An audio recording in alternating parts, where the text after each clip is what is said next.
So tonight, I rise with the intention of getting in some good trouble. I rise with the intention of disrupting the normal business of the United States Senate for as long as I am physically able.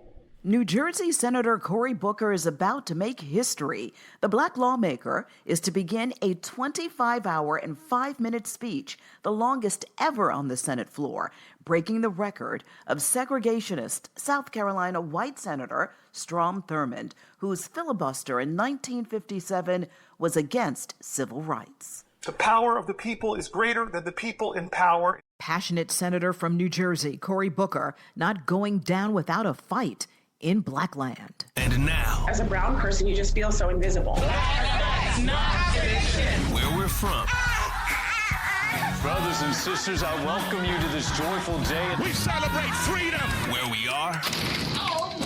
Get on the ground. I know someone heard something. And where we're going. We the people means all the people. The Black Information Network presents Blackland with your host, Vanessa Tyler. I am so excited to be on with you. Thank you for having me. We started talking about a new poll, which shows the majority of Democrats pessimistic about their own party. Well, I think the most important thing from polls like that is let us stop thinking about parties and begin to focus on people. That's the problem we have right now, should not be about a Democratic Party and politics. It should be about people and the real problems that folks are facing. Look, when I took to the floor and stood for the 25 hours, I didn't make that about the Democratic Party. I centered the voices and the real experiences of folk who are not talked about enough in the Senate and by senators. In fact, I said during those 24 hours, the crisis we're in right now with an authoritarian style leader violating our rights, the Democratic Party is part responsible for paving the way to this dystopian present in which we're struggling with. And the way for the Democratic Party to respond to this moment is to be less concerned with itself and refocus itself on the people. Democrats still shaken by the worst outcome of the presidential election. Trump told America what he would do, and the Democrats warned America what he would do. Many in the Democratic Party still trying to wrap their heads around if President Biden took too long to quit. He should not have run again, that Kamala Harris was an extraordinary candidate. Before she was my vice president, she was my colleague in the Senate. Before she was my colleague in the Senate, she was a sister of mine. I really believe very strongly that the Democratic Party, it's time for new leadership. It's time for a new generation of leaders to emerge in this country that can begin to give a vision for who we are and where we can go, that is inspiring, engaging, and ultimately can overcome what I'm seeing right now in the White House and in control of Congress is a party and people that are far more concerned with millionaires and billionaires and their well-being and their taxes than they are with the struggles of working Americans, which is where we need to refocus attention and work. Can anything be done to stop Trump? You talk about the billionaires and millionaires. I mean, you look at the plane situation where he may accept a flying palace. What can be done to stop all this? Well, we've shown this before. In 2017, when he was going to tear down the Affordable Care Act, Obamacare, millions of people took to the streets, were protesting, were demonstrating, and put so much pressure that we changed the votes of a number of Republicans, including John McCain with his famous thumb down. We have a long history in this nation that shows the power of the people is greater than the people in power when we use our power, when we speak up, when we get on the field and understand that democracy is not a spectator sport. We've got to be active and engaged. So the civil rights movement, the voting rights movement, the fair housing movement, rather. There's so many instances in America where Congress didn't want to pass a law, but people's demand was what got it passed. As Frederick Douglass said, power concedes nothing without a demand. If there is no struggle, there is no progress. And so right now there are powerful, wealthy forces against us, allayed and arrayed against us. But I still believe in us. And that's what we have to do right now. Inspire more action, more engagement, more voices speaking up to this moral moment that we're in. But where is the resistance? Well, I'm glad, because this last 2 weeks down in Congress, I'm seeing more and more people show up. You know, Hakeem Jeffries and I did a 12-and-a-half-hour sit-in on the Capitol steps. Here's Leader Jeffries from that sit-in on the Capitol steps with Senator Booker. But this, of course, is the moment that we find ourselves in, and delighted to be here because this is, as you've indicated, a moral moment. And this is a Sunday morning. Normally, I'd be back home in Brooklyn if I wasn't on the road getting ready for one of several church services that I would likely attend. But as we prepare to come back into session tomorrow, this is a time to choose. And we're either going to choose the side of the American people, or we're going to choose this cruel budget that Republicans are trying to jam down the throats of the American people. Senator Booker says there is resistance. People know they need to rise up and act. And over 100 million people engaged with what we were doing. Tens of thousands of people followed our instruction and wrote their personal stories about what Medicaid cuts would do.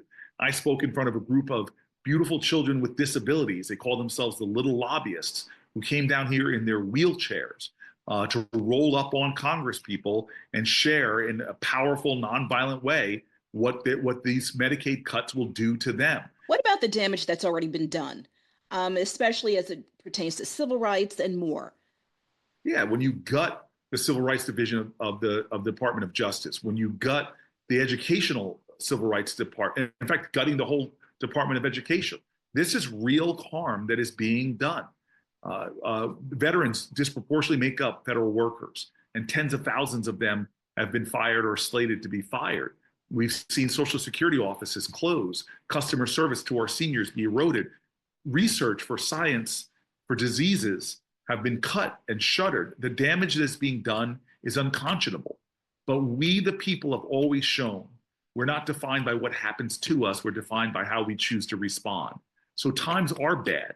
And what Trump is doing is making them worse, is driving up people's costs, is threatening people's health care, all to give bigger tax cuts to millionaires and billionaires. But we have to understand that in this moment, we can't just curse the darkness. We have to be light workers ourselves and pushing back, fighting back, and standing up. Part of his fight back is his introduction of SR 40, legislation for a commission to study and develop reparations. I had to ask, reparations for Black people in this climate, in this administration? Senator Booker says the time is now. This is the climate to tell the truth. I mean, this is the guy who is saying that he wants people hired by merit, but he's hiring the least qualified people for the most important jobs, like our Secretary of Defense. He just fired the head of the Library of Congress, Black woman. Ms. Hayden. Yes. And one of the explicit reasons he said was that she was making inappropriate books available for children. The stupidity of that, the obvious stupidity of that, is that the Library of Congress doesn't lend books to children, to kids under 18.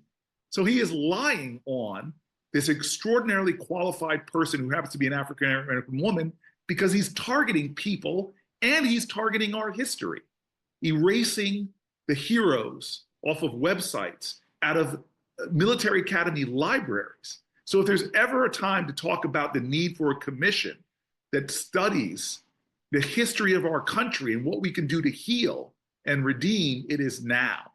And so this is a bill that I've been bringing up time and time again, and I'm going to continue to be one of those people saying we need to tell our truth.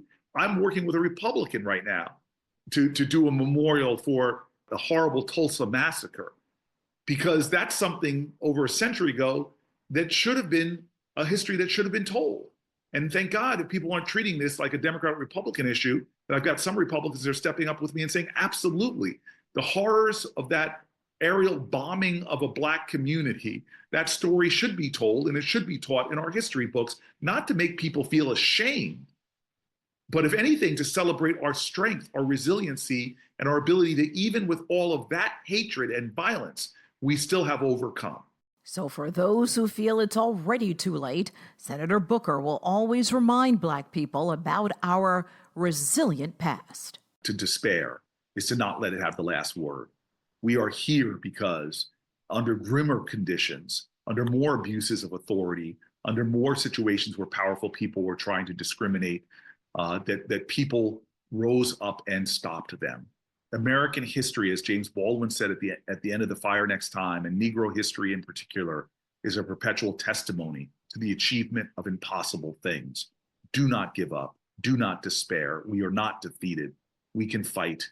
We can overcome. We can change the course of American history. How do I know that? We've done it before. And speaking of doing it before, finally, are you going to put your hat in for president again? No direct answer. He did run before, back in 2020. And the Rhodes Scholar, former Newark, New Jersey mayor, who's been in the Senate since 2013, did not rule it out entirely. But he may find it hard to keep his Senate seat in a blue New Jersey that appears to be moving closer to red. I am running for re-election in the city of Newark. I hope people will go to CoryBooker.com, will contribute to my efforts. I got to win re-election in 2026, and I'm hoping folks will help me. And president? Again, one election at a time. We'll deal with 2028 when it comes. But I'm going to the people of New Jersey, and I know they're really targeting me this time. So I'm going to really focus on my reelection. We end going back to the Senate floor with his history-making marathon speech. He warns history will look back at each and every one of us and ask, what did you do? This is a moral moment. It's not left or right. It's right or wrong. Let's get in good trouble. My friend, Madam President, I yield the floor. I'm Vanessa Tyler. A new episode of Blackland drops every week.